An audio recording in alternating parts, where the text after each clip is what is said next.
I'm Mark Schneider, and I'm an Oregon Albacore Commissioner, and I serve on the seat of a commercial fisherman on that.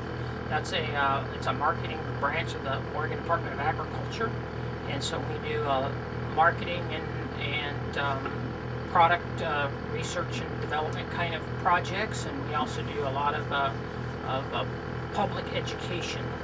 And so we're very interested in getting the word out about the benefits of albacore tuna. It's a very healthy fish. We find that the West Coast albacore tuna have a very low levels of mercury, and there's also been some studies now that tie selenium and high selenium, and anyway, it helps with the mercury situation. They're very high in oil, so the omega-3 oil is there because of the feed that they feed on. These albacore tuna are all young. They're not old, which is one of the reasons that we have very low mercury issues on the West Coast. These West Coast caught albacore tuna, because of that being young fish. They come along the West Coast here to feed in the abundant anchovies and herring and everything along our continental shelf in the summertime when the water gets warm enough. They live in 60 to 62 degree water, and when the water warms up out here, the tuna show up.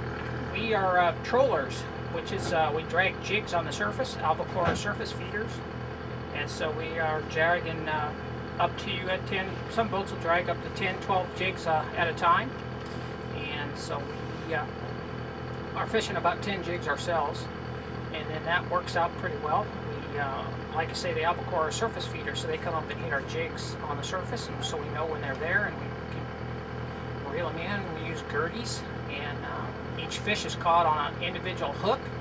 There's no nets involved. We don't even use a landing net, so no nets involved in this fishery. It's pretty dolphin safe. We have the dolphins swimming around us all the time. They're a lot of fun to watch. So it's just a good lifestyle for us. Commercial fishing is more of a, we think of it more of a lifestyle than a job.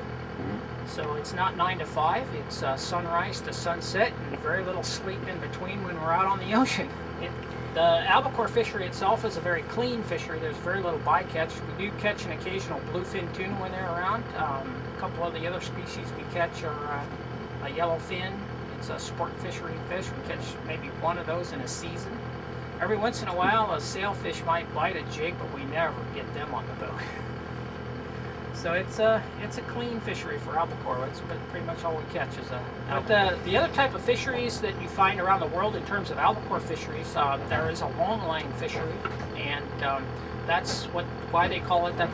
It's a long line. It has single hooks all attached to itself, and they're laid out on the ocean, and then the fish will come up and bite the bait that's on that, and then they go back and retrieve the entire length of that line.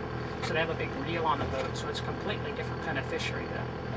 They can catch sea turtles, and all kinds of other things can be wrong with that. But the troll fishery and the bait fishery along the West Coast are really clean, like I say. It's a good way to go. And so we worked with Mike at Oregon Seafoods to we worked with Mark Whittam, and we went to Mike and said, you know, we'd really like to, if you're putting it in a processing plant, we'd really like to see a pouch processing plant. There's a number of micro canners up and down the coast that are doing cans, been doing cans for a long time. Cans are a great product, but I think that the pouches are the wave of the future because of the issues with cans. There's some question about, you know, BPA and all the different kinds of cans, the problems with different things with the cans themselves, and so that's one of the reasons we went with the pouch.